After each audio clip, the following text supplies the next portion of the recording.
పరిశుద్ధ గ్రంథంలో నుంచి మరొక ప్రాముఖ్యమైనటువంటి అంశమును లేఖనాలని ఆధారం చేసుకొని తెలుసుకుందాం, ఆత్మీయంగా బలపడదాం. ప్రియులారా, ఈ సమయంలో మనము తెలుసుకునేటువంటి అంశము దేవుని పరదైషు. అద్భుతమైనటువంటి అంశము. ప్రపంచ క్రైస్తవ్యానికి ఇప్పటికీ తెలియనటువంటి అంశము. కాబట్టి బహు జాగ్రత్తగా వింటూ విశ్లేషించుకుంటూ ఆత్మీయంగా ఎదగాలని మీ అందరికి నేను తెలియజేస్తూ ఉంటున్నాను.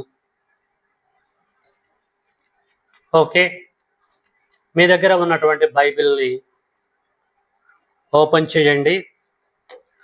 ప్రకటన గ్రంథము 2వ అధ్యాయము 7వ వచనాన్ని నేను చదువుతున్నాను, మీరు చూడండి. ప్రకటన 2:7. చెవిగలవాడు ఆత్మ సంఘములతో చెప్పుచున్న మాట వెనుగాక. జయించువానికి దేవుని పరదేశులో ఉన్న జీవవృక్ష ఫలములు భుజింపనెత్తును. చాలండి. ప్రియులారా, మన అంశానికి సంబంధించిన వచనాలు మనము ప్రకటన గ్రంథంలో నుంచి చదువుకున్నాము. ఇక్కడ గ్రంథ రచయిత అయినటువంటి యోహాను గారు అనేకమైనటువంటి సంగతులు రాశాడు. దర్శనమందు చూస్తూ రాసి ఇక్కడ ఒక అద్భుతమైన విషయాన్ని తెలియజేస్తున్నాడు. ఆత్మ సంఘములతో చెప్పుచున్న మాట. ఎవడు? చెవిగలవాడు. చెవిగలవాడు ఆత్మ సంఘములతో చెప్పుచున్న మాట వినుగా. కానీ జయించువానికి దేవుని పరదేశుల్లో ఉంది.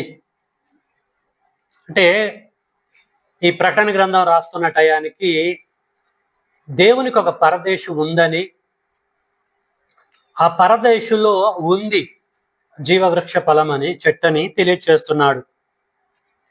దేవుని పరదేశులో ఉన్న జీవవృక్ష ఫలములు భుజింపనెత్తును అంటున్నాడు.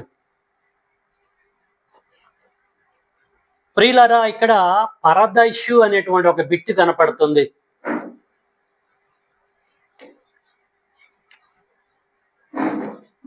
అది మనుషుల పరదైషు కాదు, కానీ దేవుని యొక్క పరదైషు అన్నట్టుగా గ్రహించాలి. మనము దేవునికి కూడా పరదైషు ఉందా ఆలోచించాలి. అసలు పరదేశ్ యొక్క ఉద్దేశం ఏంటిది? అది నెమ్మదిచ్చేటువంటి స్థలం, విశ్రాంతి తీసుకునేటువంటి స్థలం. దానికి పరదేశు అన్నారు. మనకు తెలిసినటువంటి పరదేశం ఒకటి ఉంది. అది మనుషుల పరదైషు. కన్ఫ్యూజ్ కాకండి. పరదేశి వేరు, పరదైషు వేరు. రెండింటిని తీసుకొచ్చి ఒకదానికే కట్టకాకండి. బైబిల్లో పరదైషులు రెండున్నాయి. ఒకటి మనుషుల పరదైషు, 2 యోహాను గారు చెప్పిన దాన్ని బట్టి దేవుని యొక్క పరదైషు. ఇప్పటివరకు ప్రపంచానికి అర్థమైంది మనుషుల పరదైషే. ఎలాగా అని మనం ఆలోచిస్తే, శిలువ మీద ఉన్నటువంటి దొంగతో యేసుక్రీస్తు వారు ఏమన్నాడు? లూకాసు వార్త 23వ అధ్యాయము 42-43 చదువుకుంటూ పోతే, నేడు నీవు నాతో కూడా పరదైషులో ఉందువు అంటాడు. అంటే యేసుకి ఆ దొంగకి మానవ జాతికి సంబంధించిన పరదేశ అది. నేడు నీవు నాతో కూడా పరదేశులో ఉందువు. చనిపోయిన తర్వాత భూమి మీద దేవుడి చిత్తానుసారంగా జీవించి చనిపోయిన ప్రతి ఒక్క వ్యక్తి ఎక్కడికి వెళ్ళిపోతాడంటే పరదేశంలోకి వెళ్తాడు. ఎందుకంటే నెమ్మది పొందుతో కొరకు యేసు రెండవసారి వచ్చేంత వరకు చనిపోయిన వారందరూ ఆ పరదేశంలో నెమ్మది పొందాలి, విశ్రాంతి తీసుకోవాలి. ఆ ఉద్దేశంతో దేవుడు పరదేశిని ఏర్పాటు చేశాడు. కాబట్టి యేసు వెళ్ళాడు, దొంగ కూడా వెళ్ళాడు. ఆదాము మొదలుకొని ఇప్పటి వరకు దైవికంగా జీవించి చనిపోయిన ప్రతి ఒక్కరు కూడా ఆ పరదేశంలోకి వెళ్తున్నారు. సో అలాగే మనం ఆలోచిస్తే అపోస్తలుడైన పౌలు గారు కూడా కొరింథీయులకు పత్రిక రాస్తూ ఏం చెప్పాడు అని మనం ఆలోచిస్తే 2వ కొరింథీ 12వ అధ్యాయంలో ఒక అద్భుతమైనటువంటి విషయాన్ని తెలియజేస్తాడు. కొరింథీయులకు రాసిన 2వ పత్రిక 12వ అధ్యాయము 2 నుంచి 3 వరకు చదువుతున్న చూడండి. క్రీస్తునందున్న ఒక మనుషుణ్ణి ఎరుగుదును, అతడు 14 సంవత్సరముల క్రిందట 3వ ఆకాశమునకు కొనిపోబడెను. ఇక్కడ అండర్లైన్ చేసుకోండి. అతడు శరీరముతో కొనిపోబడెనో నేను ఎరగను, శరీరం లేక కొనిపోబడెనో నేను ఎరగను, అది దేవునికే తెలుస్తుంది. అట్టి మనుషుని నేను ఎరుగుదును, అతడు పరదేశులోనికి కొనిపోబడి వసింపసఖ్యము కాని మాటలు వినెను అని అంటుండండి. పౌలు గారు ఒక విషయం చెప్తున్నాడు. 14 సంవత్సరముల క్రితము ఒక ఇన్సిడెంట్ జరిగింది. క్రీస్తునందున్న ఒక మనుషుడు ఎక్కడికి వెళ్ళిపోయిందట అండి? 3వ ఆకాశమునకు కొనిపోబడ్డాడు అని అంటున్నాడు. 3వ ఆకాశమునకు కొనిపోబడుతుండని అంతడు తాగితే బాగుంటది. 3వ ఆకాశంలో కొనుకోబడి అతను పరదేశంలోకి వెళ్ళిపోయాడు అని చెప్పేసి అంటున్నాడు. అంటే ప్రియమైన దేవుని పిల్లలారా, పరదేశు అనేటువంటి ఒక ప్రాంతం ఉంది. ఆ పరదేశంలోకి ప్రతి ఒక్కరు ఖచ్చితంగా వెళ్ళిపోవాల్సిందే. 14 సంవత్సరాల క్రితం కూడా ఒక వ్యక్తి పరదేశంలోకి వెళ్ళాడు.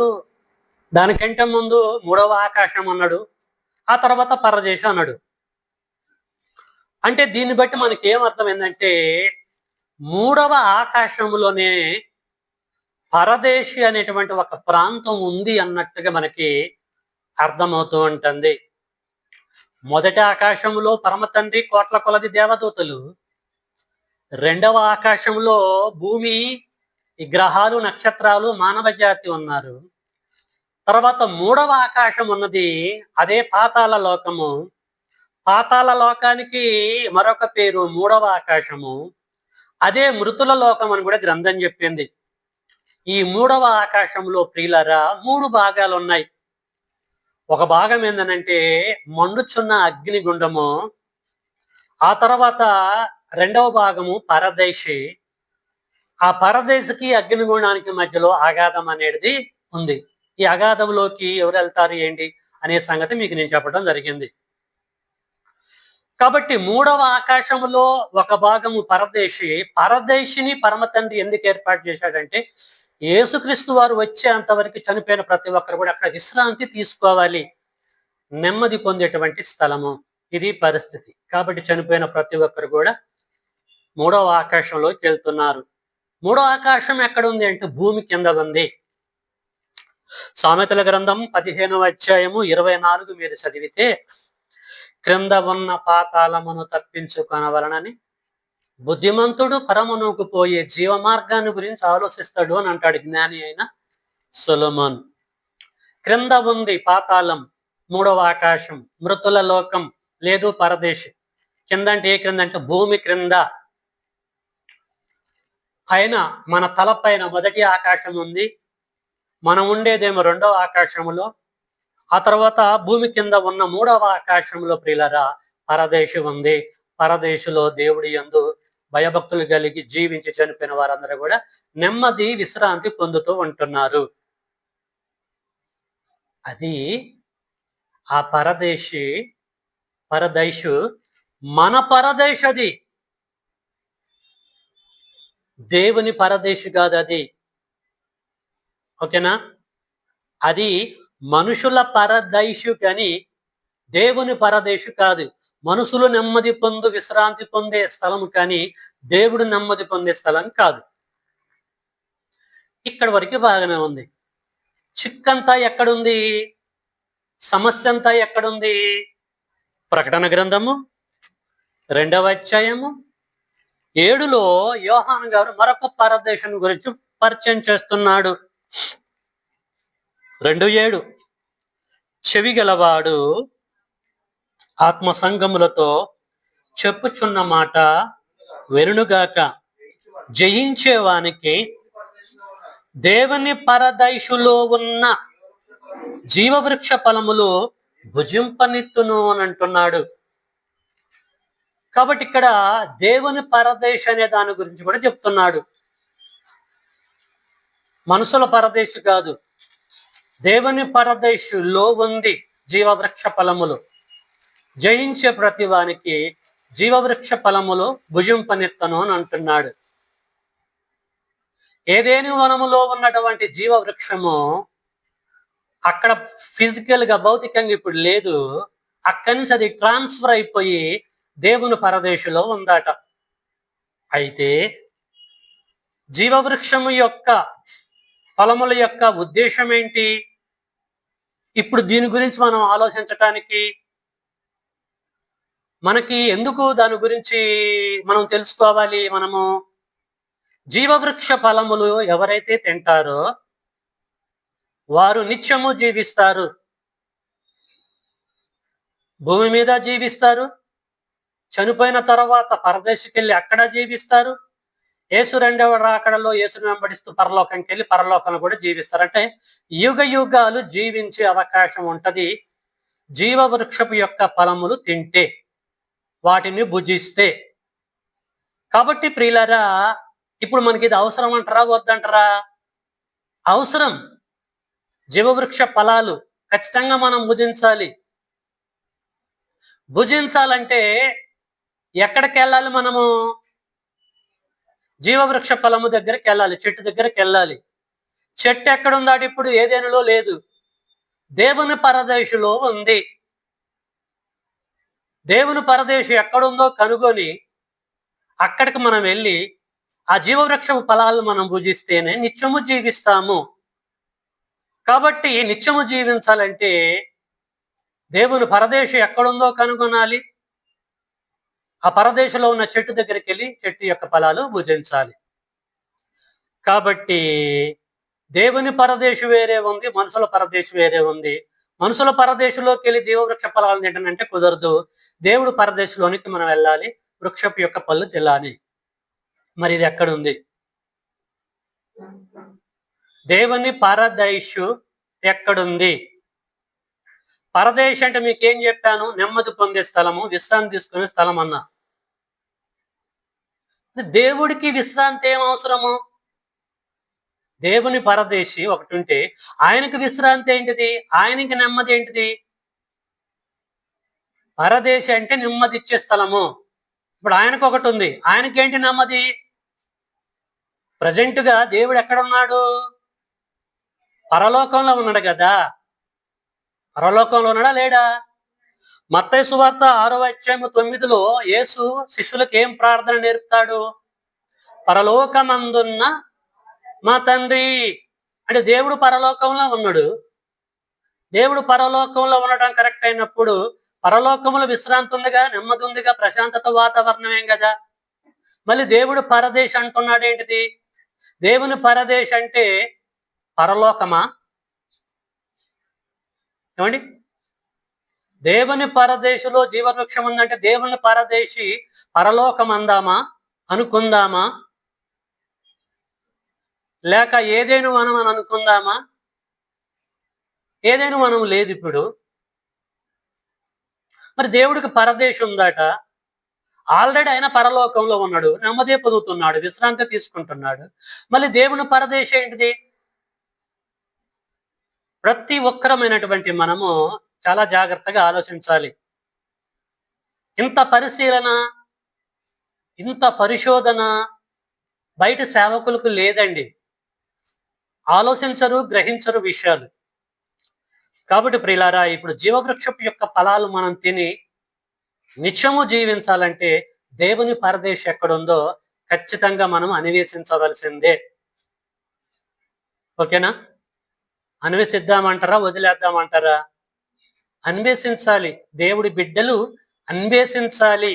నిత్యము జీవించాలంటే ఈ లోకంలో బ్రతుకుతలే, నాకు మరొక జీవితం నాకు అవసరం లేదంటే అన్వేషించాల్సిన అవసరత లేదు. సంఘానికి రావాల్సిన అవసరం లేదు. రొట్టెలో ద్రాక్ష రసంలో పాల్గొనాల్సిన అవసరం లేదు. ఖచ్చితంగా మనము అన్వేషించాల్సిందే. ఓకేనా? ఖచ్చితంగా మీరు నన్ను ఫాలో కాండి. ఎక్కడికి వెళ్తే మీరు అక్కడికి వస్తేనే మీకు అర్థమైంది. లింక్ కట్ అయిందంటే మీకు అస్సలు అర్థం కాదు. ఎవ్వడు మీకు చెప్పడు, ఏ యూనివర్సిటీలో కూడా బోధించరు. ఇప్పుడు మనము అన్వేషిద్దాం. దేవుడా, నీ పరదేశ ఎక్కడుంది నాయన? మా పరదేశ అయితే భూమి కింద ఉంది తండ్రి, నో ప్రాబ్లం. మరి నీకొక పరదేశం ఉందని యోహాన్ అన్నాడు. ఎక్కడుంది అది తెలిస్తేనే చెట్టు ఎక్కడుందో మేము గ్రహిస్తాం తండ్రిని, పరమ తండ్రిని అడుక్కుంటూ లేఖనాలు పరిశీలించుకుంటూ వెళుదాము. Okay, right. ప్రియులారా, ఇదే విషయాన్ని గూర్చి అదే యోహాను గారు ప్రకటన గ్రంథము రాస్తున్నప్పుడు 2వ అధ్యాయంలో చెప్పలేదు, కానీ 22వ అధ్యాయంలోకి వెళ్ళినప్పుడు కొంచెం మార్చి చెప్తున్నాడు. చూడండి, కొంత క్లూ ఇస్తున్నాడు. దేవుని పరదేశం ఎక్కడుందో అన్న సంగతి కొంచెం క్లూ ఇస్తున్నాడు. ఆ క్లూను బట్టి మనం మూవ్ కావాలి. ప్రకటన గ్రంథము 22వ అధ్యాయము 1 నుంచి 2 వరకు చదువుతున్న చూడండి. మరియు స్ఫటికము వలె మెరయునట్టియు జీవ జలముల నది దేవుని యొక్కయు గొర్రెపిల్ల యొక్కయు సింహాసనమునొద్ద నుండి ఆ పట్టణపు రాజవీరి మధ్యను ప్రవహించుట ఆ దూత నాకు చూపించింది. ఆ నది యొక్క ఈవలను ఆవలను జీవవృక్షములుండెను. చాలండి. ఏం గ్రహించారు మీరు ఇక్కడ? ఏం అర్థమైంది మీకు ఇక్కడ? తెలుగులోనే రాయబడ్డది, తెలుగులోనే చెప్పబడ్డది. ప్రకటన గ్రంథం పెద్ద పెద్ద తురుములకే అర్థంగా చదువుతుంటే, ఏమా జాగ్రత్తగా నా వైపు చూడండి, జాగ్రత్తగా వినండి. ప్రకటన గ్రంథం ఓపెన్ చేస్తూ పెద్ద పెద్ద సేవకులు చదువుతుంటేనే వాళ్ళకి అర్థం కాదు. బిలీవర్స్కి, విశ్వాసులకి ఏం అర్థమైంది? ఎందుకు ఈ మాట అంటున్నంటే, రూపకలంకారముతో ప్రకటన గ్రంథాన్ని యోహాను గారు రాశారు. రోమా చక్రవర్తులకి, అతని పాలనలో ఉన్న అధికారులకి, యోధా మత పెద్దలకి అర్థం కాకుండా అలంకార రూపకంగా రాశాడు. కాబట్టి ప్రకటన గ్రంథాన్ని చాలా మంది గ్రహించలేకపోతూ ఉంటున్నారు. ఇక్కడ ఒక అద్భుతమైనటువంటి విషయాన్ని యోహాను గారు చెబుతున్నాడు, గ్రహించండి మీరు. అందుకొరకే ఆత్మ సంఘములతో చెప్పుచున్న మాట, చెవిగలవాడు వినుగాక, విని గ్రహించాలి మనం. ఇక్కడ దూత పద్మాసు ద్వీపములో ఏం జరుగుతుందో, దర్శనములో ఏం చూస్తున్నాడో అవన్నీ కూడా దూత యోహాను గారికి చూపిస్తూ ఉందట. ఈయన చూస్తూ అవన్నీ కూడా గ్రంథస్థం చేస్తున్నాడు. మళ్ళీ ఒకసారి నేను చదువుతున్న చూడండి. మరియు స్ఫటికము వలె మెరయునట్టి జీవజలముల నది దేవుని యొక్కయు గొర్రెపిల్ల యొక్కయు సింహాసనమునొద్ద నుండి ఆ పట్టణపు రాజవీధి మధ్యను ప్రవహించుట ఆ దూత నాకు చూపెను. ఆ నది యొక్క ఈవలను ఆవలను జీవవృక్షముండెను. చాలండి. ఇక్కడ ఒకసారి మనము ఆగి పరిశీలన చేద్దాం. దర్శనములో యోహాను గారు చూస్తూ ఉంటున్నాడు ఒక నది. ఆ నది కూడా మామూలు నది కాదట, జీవనది. జీవనది ప్రవహించటం చూస్తూ ఉంటున్నాడట. జీవనది అంటే ఏమండి, కొన్ని జీవనదులు కూడా ఉన్నాయి మనకి ఇండియాలో. ఏంటవి? గంగా, కావేరి, బ్రహ్మపుత్ర ఏదో ఉంటాయి చూసారా? జీవనదులు అంటే ఎండిపోవవి, ఎప్పుడు ప్రవహిస్తూనే ఉంటాయి. నదులు ఉన్నాయి, జీవనదులు ఉన్నాయి. జీవం అంటే వాటర్ ఎప్పుడు ఉంటది అన్నమాట. అర్థం చేసి కొన్ని నదులు ఎండిపోతాయి ఎండాకాలం రాగానే. కానీ మన ఇండియాలో ఉన్న కొన్ని నదులు జీవనదులు, అవి ఎండిపోవు, పవిత్రంగా భావిస్తారు మన వారంతా కూడా. అలాగే ఒక జీవనది కూడా ప్రవహిస్తూ ఉంటుందట. అది ఎక్కడైతే ప్రారంభించబడ్డదో ప్రవహించటమో, ఎంత దూరం అయితే ప్రవహించుకుంటూ వెళ్తుందో జాగ్రత్తగా వినండి. ఆ నదికి ఆవల, నదికి యువతల. అర్థం కావటం కొరకు కృష్ణానదిని, గోదావరి నదిని జ్ఞాపకం చేసుకోండి. కృష్ణానది ప్రవహిస్తున్నప్పుడు ఆ ఒడ్డుకి ఈ ఒడ్డుకి కొన్ని చెట్లు ఉంటాయి చూసారా? అలాగే ఈ నదికి, ఈ జీవ నదికి ఆవల జీవవృక్షాలు ఉన్నాయట. నదికి యువతల కూడా జీవవృక్షాలు ఉన్నాయట. జీవవృక్షంలో నుండి ఏం కాతాయండి? జీవ ఫలములు, అంతే కదా. వాటి నుంచి కాసే ఫలాలు అవే. నది కూడా జీవనదే. నదికి అవతల యువతల ఉన్న చెట్లు కూడా జీవవృక్షాలే. చక్కగా పారుతూ ఉంటుందట. ఆ నది ఏమైనా నల్లగా ఎర్రగా ఉందా? స్ఫటికము వలె మెరుస్తూ ఉంటుందట. స్ఫటికం తెలుసుగా, పవిత్రతకి, అద్భుతమైనటువంటి దానికి సాదృశ్యము. స్ఫటికం పోలుస్తూ మాట్లాడుతూ ఉంటారు కొన్ని దేవాలయాలలో, హిందూ సహోదరుల దేవాలయాలలో వాటిని వాడుతూ ఉంటారు, స్ఫటికములు. ఆ స్ఫటికము వలె మెరుస్తూ ఉంటుందట ఈ జీవనది. చక్కగా ప్రవహిస్తూ ఉంటుందట. జాగ్రత్తగా వినండి. ఎక్కడ స్టార్ట్ అయిపోయింది? గోదావరి నది ఎక్కడ స్టార్ట్ అయిందండి? గోదావరి నది ప్రవహిస్తుంది కదా. మన ఇండియాలో ఎక్కడ స్టార్ట్ అయింది? నాసిక్లో. ఇమీడియట్లీ మీకు స్ట్రైక్ కావాలి. నాసిక్లో స్టార్ట్ అయిపోయి ప్రవహించుకుంటూ వెళ్తా ఉంటది. ఈ యొక్క జీవనది కూడా ఎక్కడ ప్రారంభించబడ్డదట? ఏమండి, ఏం చెప్పాడు? దేవుని యొక్కయు గొర్రెపిల్ల యొక్కయు సింహాసనము వద్ద నుండి స్టార్ట్ అయింది. దేవుని యొక్కయు గొర్రెపిల్ల యొక్కయు అంటే తండ్రి అయినటువంటి సింహాసనము నుండి, కుమారుడైన క్రీస్తు యొద్ద నుండి ఈ నది ప్రారంభించబడి ప్రారుతూ ఉంటుందట. రూపకలంకారాలు ఇవన్నీ కూడా కనెక్ట్ చేసుకోవాలి మనం, అప్పుడే అర్థమైపోయింది.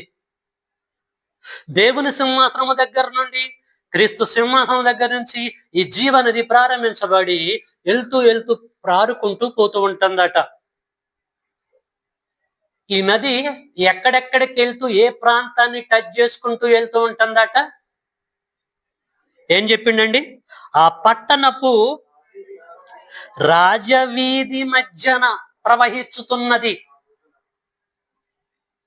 ఆ పట్టణపు రాజులు నివసించే వీధుల గుండా ప్రవహిస్తుంది తప్ప స్లమ్ ఏరియాలో అక్కడ ఇక్కడ కాదండి.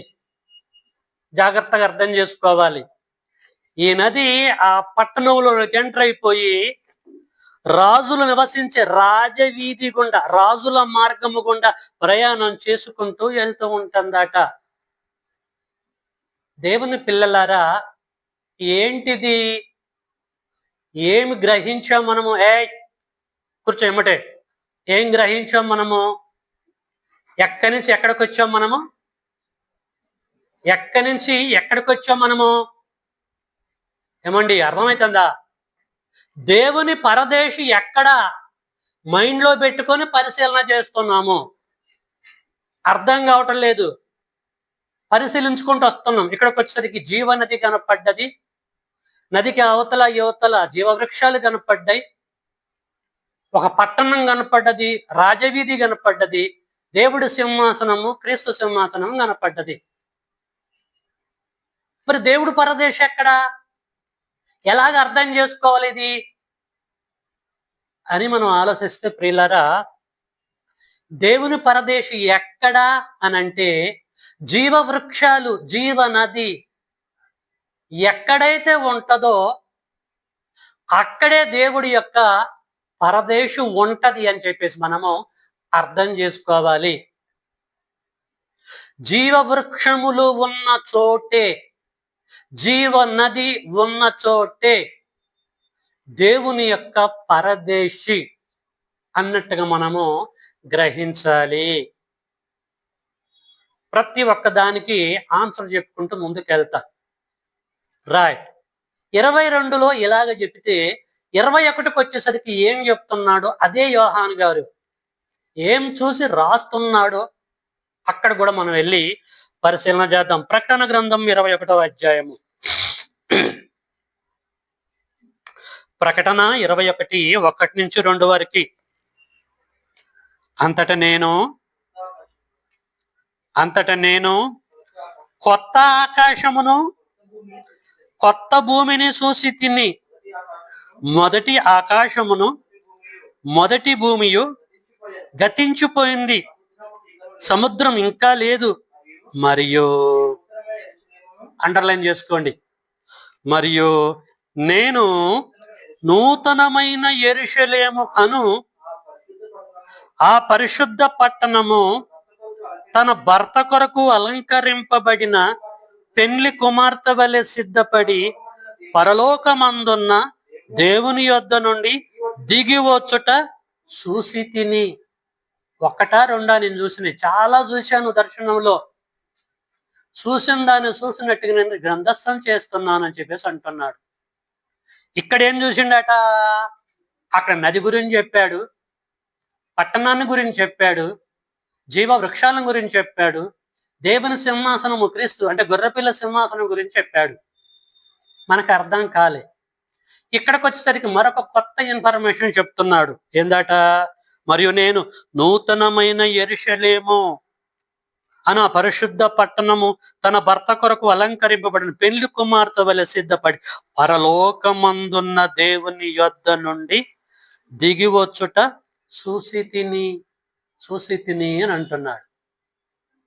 ఓకే, చూడు, నేను కాదంటలే. ఇంతకీ దేవుని పరదేశం ఏంటిది? దేవుడు పరదేశం కావాలి కదా మనకి. అదే కదా మనం అన్వేషించేది. దేవుని పిల్లలారా, ఇప్పుడు చదువుకున్న ఈ లేఖనాలలో ఉన్న ప్రతి సందర్భం గనక మనకు అర్థమైపోతే దేవుని పరదేశం ఏంటో ఈజీగా అర్థమైద్ది. జీవ వృక్షం ఏంటి, జీవవృక్షపు యొక్క ఫలాలు ఏంటిది ఈజీగా మనకి అర్థమైద్ది. ఆ జీవనది ప్రవహించటం ఏంటిదో ఈజీగా అర్థమైద్ది. ఎప్పుడు? ఈ 2 లేఖనాలని మైండ్లో పెట్టుకొని మనము పరిశీలన చేస్తే. ఓకేనా? రైట్. ఇప్పుడు మనము ప్రకటన గ్రంథం 22వ అధ్యాయంలో చదువుకున్న ఆ సందర్భాన్ని జాగ్రత్తగా పరిశీలిద్దాం. 22, 1, 2లో ఏమంటాడండి?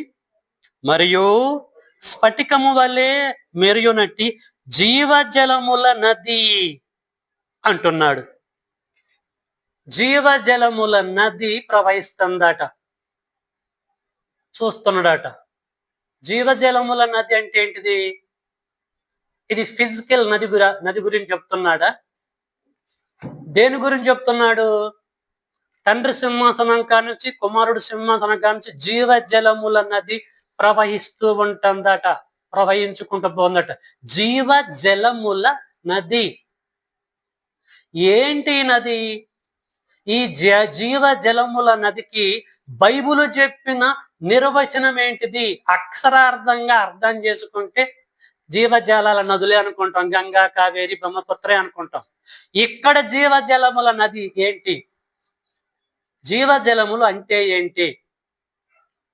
దేవుని పిల్లలారా ఆలోచించాలి. బైబిల్లో రాయబడ్డ దానికి బైబిల్లో నుంచి సమాధానం మనము పొందాలి. ఓకే, దీన్ని మైండ్లో పెట్టుకుందాము. ఒక్కసారి సమరయ స్త్రీ దగ్గర యేసు ఏం చెప్పిండో దాన్ని కనెక్ట్ చేసుకుందాం. యోహాను సువార్త 4వ అధ్యాయం అందరు తీయాలి. యోహాను సువార్త 4వ అధ్యాయంలో ఆ యొక్క స్త్రీతో ఏం చెప్తుండో 10 నుంచి 14 వరకు. అందుకు యేసు, నీవు దేవుని వరమును నాకు దాహమునికిమ్మని నిన్ను అడుగుచున్నవాడెవడో అదియు ఎరిగి ఉంటే నీవు ఆయనను అడుగుదువు, ఆయన నీకు జీవజలం ఇచ్చునని. చూసారండి, అక్కడ కనపడ్డ ఆ జీవజలం అన్నది ఇక్కడ కనపడుతుంది. ఆయన నీకు జీవజలం ఇచ్చునని ఆమెతో చెప్పెను. అప్పుడు ఆ స్త్రీ, అయ్యా, ఈ బావి లోతైనది, చేదుకున్నటకు నీకేమీ లేదే, ఆ జీవజలము ఎలాగో నీకు దొరుకును? ఆయనకే కౌంటర్. 12, తానును తన కుమారులను పశువులను ఈ బావి నీళ్లు త్రాగి మాకిచ్చిన మా తండ్రి అయిన యాకోబు కంటే నువ్వు గొప్పవాడవా అని ఆయనను అడిగాను. అందుకు యేసు, ఈ నీళ్లు, ఈ బావి యొక్క నీళ్లు త్రాగువాడు ప్రతివాడును మరలా దప్పిగొనును. నేనిచ్చు నీళ్లు త్రాగువాడెప్పుడును దప్పిగొనడు. నేను వానికిచ్చు నీళ్లు, నేను వానికిచ్చే నీళ్లు నిత్య జీవమునకై వానిలో ఊరేడి నీటి బుగ్గగా ఉండునని ఆమెతోటి చెప్పాను. చాలండి. ఇక్కడ నీటి ప్రస్తావన చెప్తున్నాడు. నేనిచ్చేటువంటి నీళ్లు తాగితే వాడు ఎప్పుడు కూడా దప్పికొనడు. నీటి బుగ్గగా అది ఉంటది. నువ్వు అనుకునే ఆ బావి నీళ్లు కాదు నేను ఇచ్చేటువంటి నీళ్లు అంత శ్రేష్టమైన చెప్పేసి అన్నాడు సమరయ స్త్రీతో యేసుక్రీస్తు వారు. యేసు మదిలో ఉన్న ఆ నీళ్లు ఏమై ఉన్నాయి? యేసు ఇచ్చేదేంటిది ప్రపంచానికి? డబ్బు, బంగారము, కాయలు, పండ్లు, చెట్లు, ఆకులు తీసుకొచ్చి ఇచ్చాడా? ఏమిచ్చిండు యేసు బ్రతికిన కాలంలో? 3.5 సంవత్సరాల జీవిత కాలంలో వాక్యం ఇచ్చాడు. ఆ వాక్యమే జీవవాక్యము. అర్థం చేసుకోండి దేవుని పిల్లలారా. యేసు, నేను జీవజలములు ఇస్తాను నీకు, ఆ జీవజలాలు నువ్వు తాగితే నిత్యము జీవిస్తామని దేని దృష్టిలో పెట్టుకున్నాడంటే వాక్యాన్ని దృష్టిలో పెట్టుకొని, దేవుని యొక్క మాటలను దృష్టిలో పెట్టుకొని ఆమెతో చెప్పాడు. నేను నీళ్ళు ఇస్తే ఈరోజు తాగుతో రేపు దప్పికైతుంది. అదే నేను వాక్యం ఇస్తే ఆ వాక్యాన్ని తాగినవు అనుకో, ఆ వాక్యము నీటితో సమానం, జీవజలములతో సమానము. ఈ వాక్యాన్ని కనుక నువ్వు తాగితే నిత్యము నువ్వు జీవిస్తావు. కాబట్టి నేను ఇచ్చేటువంటి నీళ్లు భౌతిక సంబంధమైనవి కావు, ఆత్మ సంబంధమైన, అదే నా దేవుడి యొక్క వాక్యం అని చెప్పేసి సమరయ స్త్రీకి తెలియచేశాడు. ప్రియమైన దేవుని బిడ్డలారా, అర్థమవుతుందా అండి? యేసు యొక్క వాక్యము జీవ నదికి, జీవ జలములకి సాదృశ్యంగా ఉంది. అదే జీవవాక్యం అని కూడా మనము గ్రహించాలి. ఫిలిప్ పత్రికలోకి వెళ్దాం. ఫిలిప్పులకు రాసిన పత్రికలో 2వ అధ్యాయము 16లో పౌలు గారు ఏమి చెబుతున్నాడో చూద్దాము. ఫిలిప్ పత్రిక 2వ అధ్యాయము అందరు తీయాలండి. ఫిలిప్పులకు రాసిన పత్రిక 2వ అధ్యాయము 16వ వచనము. ఏమండి? అట్టి జనము మధ్యను, చూసారండి, అట్టి జనము మధ్యను మీరు జీవవాక్యమును చేత పట్టుకొని లోకమందు జ్యోతులు వలె కనబడుచున్నారు. చాలండి. వాక్యము ఏమైపోయిందట? జీవవాక్యము. వాక్యములో జీవముంది. ఆ వాక్యమే జీవ జలమునకి, జీవ నదికి, జీవ వృక్షమునకు సాదృశ్యంగా ఉంది. దేవుని పిల్లలారా, మళ్ళీ చదువుతున్నా చూడండి. ఏమంటాడు? అట్టి జనము మధ్యను మీరు అంటే క్రైస్తవులు జీవవాక్యమును చేత పట్టుకొని లోకమందు జ్యోతుల వలె కనబడుచున్నారు. కాబట్టి వాక్యము, దేవుని యొక్క వాక్యము, 66 పుస్తకాలలో ఉన్న దేవుని యొక్క వాక్యము జీవ జలములకి, జీవ నదికి, జీవ వృక్షమునకు సాదృశ్యంగా ఉన్నది. ఓకేనా? యేసుక్రీస్తులో నిజంగానే గంగా, కావేరి, కృష్ణ, పెన్న ఆ నదుల గురించి మాట్లాడలే, వాక్యాన్ని గురించి మాట్లాడాడు. ఓకేనా? రైట్. ఇప్పుడు వాక్యము జీవనది అయితే, వాక్యము జీవము కలిగిన నీరైతే, ఈ యొక్క వాక్యము ఎక్కడ స్టార్ట్ అయిపోయి ఎక్కడి నుంచి ప్రవహించుకుంటూ వస్తుందట? ప్రకటన గ్రంథం 22వ అధ్యాయంలో ఏం చెప్పిండండి? 22వ అధ్యాయంలో, మరియు స్ఫటికము వలె మెరయునట్టి జీవ జలముల నది దేవుని యొక్కయు గొర్రెపిల్ల యొక్కయు సింహాసమును వద్ద నుండి బయలుదేరింది. జాగ్రత్తగా మీరు ఆలోచించాలి. దేవుని పరదైషు ఎక్కడ ఉంది అని పరిశీలించుకుంటూ వస్తున్నాం. ప్రకటన గ్రంథంలో జీవనది గురించి కూడా మనం తెలుసుకున్నాం. జీవనది ఈక్వల్ టు దేవుని యొక్క వాక్యం అని గ్రహించాం. ఇక్కడ దేవుని యొక్క వాక్యము ఎక్కడ స్టార్ట్ అయిపోయి ప్రవేశించుకుంటూ వస్తుందట? దేవుని యొక్కయు దేవుని కుమారుడైన క్రీస్తు గొర్రెపిల్ల యొక్క వాళ్ళ దగ్గర నుంచి ప్రవహించుకుంటూ ఆ నది, ఆ వాక్యం అనే నది ప్రవహించుకుంటూ వస్తుందట. నది అనగానే వాక్యం, దేవుని యొక్క మాటలు ప్రవహించుకుంటూ వస్తున్నాయట దేవుని పిల్లలారా. ఓకేనా? రైట్. ప్రవహించుకుంటూ దేన్ని టచ్ చేసిందట? ఆ పట్టణాన్ని టచ్ చేసిందట. పట్టణాన్ని టచ్ చేసి పట్టణంలో నివసిస్తున్న రాజుల వీధి గుండా వస్తుందట వాక్యం, ఈక్వల్ టు నది. నదేందో కన్ఫర్మ్ అయింది వాక్యము. ఇప్పుడు పట్టణం ఏంటో కన్ఫర్మ్ కావాలి. పట్టణం ఏంటిది? హైదరాబాదు పట్టణమా? అమెరికా పట్టణమా? ఏ పట్టణం గుండా బయలుదేరుతుందట ఈ వాక్యం అనే నది? పట్టణము గుండా బయలుదేరిందట. ప్రియమైన దేవుని బిడ్డలారా, ఇందనకు ఒక లేఖనం చదువుకున్నాం. ఎబ్రీ పత్రిక 11వ అధ్యాయంలో, అబ్రహాము పునాదులు గల పట్టణము కొరకు ఎదురు చూస్తూ ఉన్నాడట. ఏంటిదా పట్టణం? అక్కడ ఎబ్రీ పత్రికలో. ఇక్కడ యోహాను గారు చెప్పిన ఈ పట్టణం ఏంటిది? పట్టణము గుండా ప్రవహించుకుంటూ రాజుల మధ్య, రాజులలో నివసించే వారి యొక్క ముందు భాగం నుంచి వెళ్ళిపోతుందట ఈ వాక్యమని నది. ఏంటి పట్టణము? ఎక్కడ ఉంటది పట్టణము? సత్యవాక్యమును సరిగా పరిశీలించాల దేవుని పిల్లలారా. ఆ పట్టణం ఎవరండి? ఎవరా పట్టణం? చూద్దాం. ఈ సమయంలో మనము ఎఫెసు పత్రిక 2వ అధ్యాయంలోకి వెళ్దాము. ఎఫెసులకు రాసిన పత్రిక 2వ అధ్యాయంలో పౌలు గారు సంఘానికి పత్రిక రాస్తూ, అపోస్తలుడైన పౌలు గారు సంఘానికి పత్రిక రాస్తూ ఏం చెప్తుండో చూద్దాం. ఎఫెసు పత్రిక 2:19. కాబట్టి మీరిక మీదట, మీరంటే సంఘము, క్రీస్తు సంఘము. కాబట్టి మీరిక మీదట పరజనులను పరదేశులనై ఉండక పరిశుద్ధులతో ఏక పట్టణస్థులు మీరు. చాలండి. మీరు లేకపోతే మనం, క్రీస్తు సంఘం, మనం ఎవరు మాట అండి?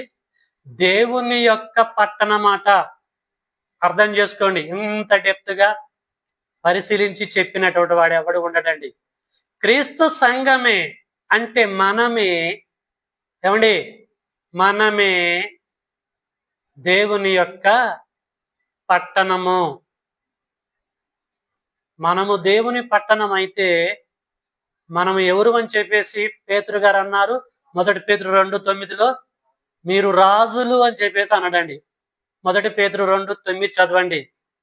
మీరు పిలువబడిన వారు రాజులైన యాజక సమూహం అంటారు. మనం అంతా కూడా రాజులమేనట. ఏమా అర్థమైతుందా మీకు? ఆత్మ సంగములతో చెప్పుచున్న మాట చెవి గలవాడి వినుగాక. మనము దేవుని పట్టణం అయితే మనము ఎట్ ద సేమ్ టైం రాజులము. ఓకే, నది ఎక్కడ ప్రారంభించబడ్డది?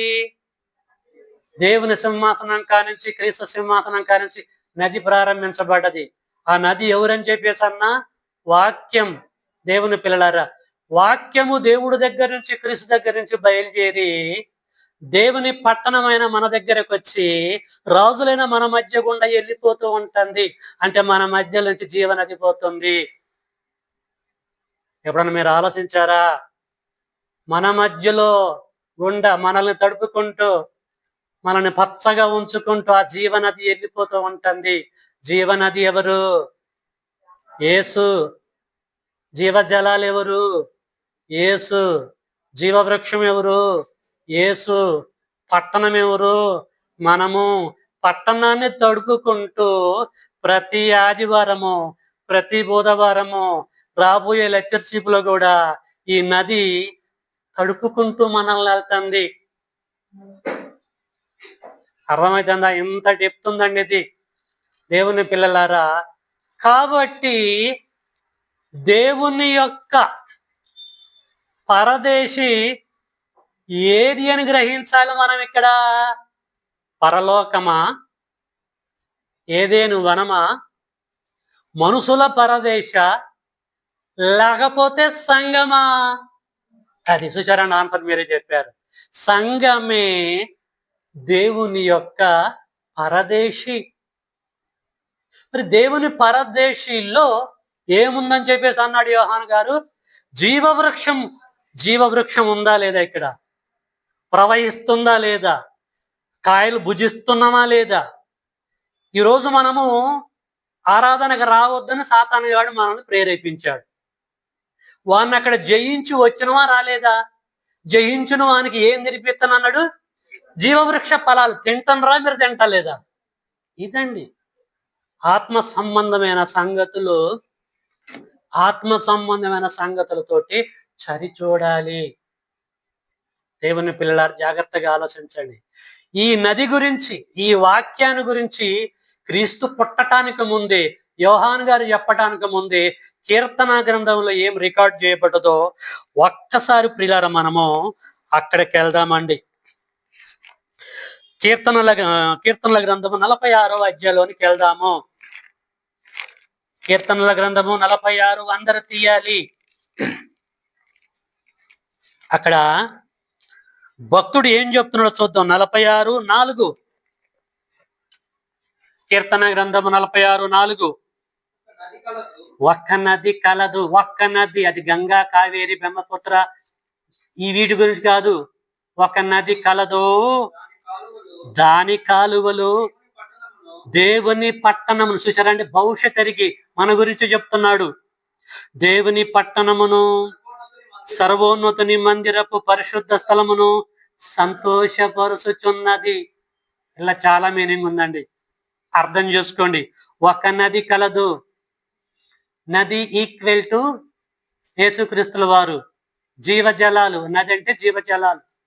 జీవజలాలు యేసుకు సాదృశ్యంగా ఉన్నది. ఒక నది కలదు, దాని కాలువలు దేవుని పట్టణమును, అంటే క్రీస్తు సంఘమును, సంభవింపబోయే సంగతులను దేవుడు తన భక్తుడు ద్వారా ముందుగానే చెబుతున్నాడు. దాని కాలువలు దేవుని పట్టణమును ప్లస్ సర్వోన్నతుని మందిరపు పరిశుద్ధ స్థలమును సంతోషపరుచుచున్నది. ఇది పరిశుద్ధుని యొక్క స్థలం. ఇది దేవుడి యొక్క మందిరము. ప్రియమైన దేవుని, ఈ నది, నేను వాక్యం చెప్తుంటే మీరు వింటున్నారు కదా, మీ దగ్గరికి ఎట్టొస్తుందో తెలుసా? ఈ వాక్యము ఒక నది వలె వస్తుంది. ఒక కృష్ణ, గోదావరి, బ్రహ్మపుత్ర, గంగ నది ఎట్టొస్తుందో ప్రవాహము అట్లా వస్తుందండి. నది వచ్చినప్పుడు ఎట్లా ఉంటది పరిస్థితి, అలాగ మీ దగ్గరకు వస్తుంది దేవుని యొక్క వాక్యం. దీని విలువ తెలిసినోడు ప్రతి సండే టయానికి వస్తాడండి దేవుడి సన్నిధికి. అర్థమవుతుందా? దీన్ని గ్రహించినోడికి అర్థమైంది దేవుడు పరదేశి ఏంటి, పరిస్థితి ఏంటిది, దేవుడి సింహాసనం ఏంటిది, దేవుని పట్టణం ఏంటిది, గ్రహించిన వాడికి అర్థమైంది ప్రియులారా. అంత మాధుర్యము వాక్యములో ఉన్నది దేవుని పిల్లలారా. ఇంకా మరొక సందర్భంలో నది గురించి ఏం చెప్తున్నాడు? 36వ అధ్యాయము 9వ వచనం మనం చూసుకుందాం. కీర్తన గ్రంథం 36 9లో కూడా ఈ ప్రస్తావన ముందుగానే దేవుడు తెలియచేశాడు. నీ యొద్ద, ఎవరి వద్ద? దేవుని యొద్ద. నీ యొద్ద జీవపు ఓట గలదు. జీవపు ఓట, నీళ్ళు అనుకోకాకండి, భౌతికంగా అనుకోకాకండి. ఆ జీవపు ఓటే యేసుక్రీస్తుల వారు. నీ యొద్ద జీవపు ఓట గలదు. తండ్రి, నీ యొద్ద జీవపు ఓట గలదు. అదే అంటాడు యోహాన్ గారు. ఆది యందు వాక్యముండెను, వాక్యము దేవుని యొద్ద. కనెక్ట్ చేసుకోవాలి. యేసుక్రీస్తుల వారు అనేక రకాలుగా పిలువబడ్డాడు గ్రంథములో. మార్గము నేనే, సత్యము నేనే, జీవము నేనే, నీళ్ళను నేనే, ఏమండి అన్ని నేనే నేనే నేనే నేనే చెప్పేసాను. కనెక్ట్ చేసుకోవాలి ప్రియులారా. లిటరల్ గా థింక్ చేయకూడదు. యేసు యొక్క మాటలు, పరమ తండ్రి యొక్క మాటలు, ప్రవక్తల యొక్క మాటలు, ప్రకటన గ్రంథాన్ని రాసిన యోహాన్ గారి యొక్క మాటలు లిటరల్ గా థింక్ చేయొద్దు. భావం దెబ్బతినిపోయిద్ది. భావపూర్వకంగా అర్థం చేసుకోవాలి. కాబట్టి జీవనది అన్నా, జీవనదికి అవతల యువతల జీవ వృక్షాలన్నా, జీవజలాలన్నా అన్నిటికీ అర్థము వాక్యము, దేవుని యొక్క వాక్యము. లేదు, క్రీస్తు యొక్క వాక్యము, క్రీస్తు వాక్యమే దేవుడి యొక్క వాక్యం అని చెప్పేసి ప్రతి ఒక్కరమైన మనము గ్రహించాలి. కాబట్టి ఈ జీవనది తండ్రి కానించి కుమారుడి కానించి బయలుదేరి పట్టణం గుండా, అంటే సంఘం గుండా బయలుదేరుతూ రాజవీధులలో ప్రయాణం చేసుకుంటూ అందరూ హృదయాలను తడుపుకుంటూ ప్రియులారా వెళుతూ ఉంటుంది. ఈ పట్టణాన్నే పెళ్లి కుమార్తెతో పోల్చడం జరిగింది 21వ అధ్యాయంలో. ఏం చెప్పిండు 21లో? ప్రకటన గ్రంథము 21వ అధ్యాయంలో ఏమంటుండో చూడండి. 21:1-2. అంతటా నేను కొత్త ఆకాశమును కొత్త భూమిని చూచితిని. మొదట ఆకాశమును మొదటి భూమియు పోయెను, సముద్రమును ఇంకా లేదు. మరియు నేను నూతనమైన యెరూషలేము అని అంటున్నాడు. నూతనమైన యెరూషలేము అంటాడు కానీ పాత యెరూషలేము అంటలే. ఇప్పుడు యెరూషలేము ఉంది, ఆ యెరూషలేము గురించి మాట్లాడలే. అది నూతనంగా లేదు, దెబ్బతినిపోయింది అది. ఆ యెరూషలేము గురించి యేసుక్రీస్తుల వారు ఏం చెప్పిండండి? దాని గురించి చాలా మందికి అర్థం కాక ఆ యెరూషలేము పవిత్రమైనది, బుద్ధి తక్కువ వాళ్ళు, జ్ఞానం లేని వారు, సబ్జెక్ట్ లేని వారు, అది పవిత్రమైన దేశము, ఒక్కసారి వెళ్ళొద్దని ఆ బ్రతుకంతా మారిపోయిద్ది, పుణ్యక్షేత్రానికి వెళ్ళొచ్చినట్టు ఉంటుందని యెరూషలేముకి లక్షల లక్షల రూపాయలు పోసి ఆ యెరూషలేముకి పోయి వస్తున్నారండి. ఏమున్నదండి అక్కడ? అది ఏం లేదు, వేస్ట్ యెరూషలేము అండి. అది దాని పని అయిపోయింది.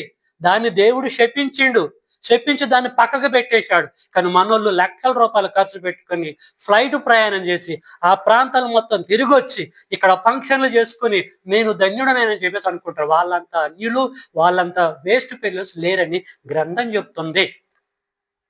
ఆ పాత యెరూషలేము, ఇప్పుడున్నటువంటి యెరూషలేము గురించి యేసు ఏం చెప్పిండు తెలుసా? మత్తయి సువార్త 23వ అధ్యాయం అందరు తీయాలండి. ఇక్కడ చేయబెట్టి అక్కడ పోదాం.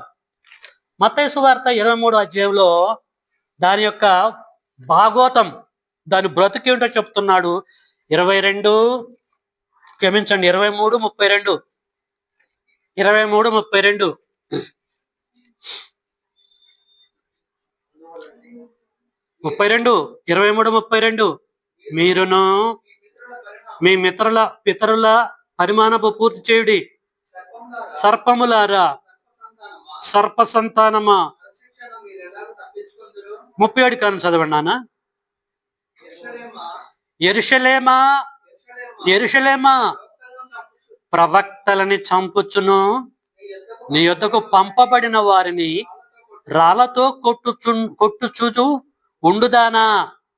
కోడి తన పిల్లలను రెక్కల క్రిందకి ఎలాగో చేర్చుకొనునో అలాగే నేనును నీ పిల్లలను ఎన్నో మార్లు చేర్చుకున్నవలని ఇంటిని గాని మీరు వల్లకపోతిరి.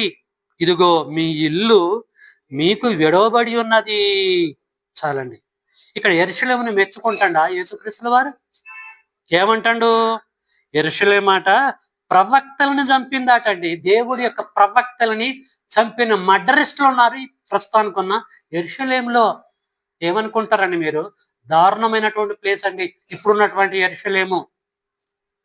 పాపపు యెరూషలేము ఇది.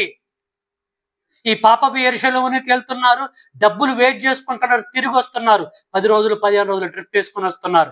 మళ్ళీ కూడా మా ట్రిప్ ఉంది, నెక్స్ట్ అక్కడ ఉంది ట్రిప్, ఇక్కడ ఉంది రండి అని చెప్పేసి వెళ్తున్నారు. There is no use to visit that old is Jerusalem. ఏంది యెరూషలేమా యెరూషలేమా, ప్రవక్తలను చంపుచును, నీ యొద్దకు పంపబడిన వాని రాళ్లతో కొట్టుచును ఉండుదానా అని చెప్పేసి ఒక ముద్రేశాడు యేసు కాలములనే. దాని పని అయిపోయింది.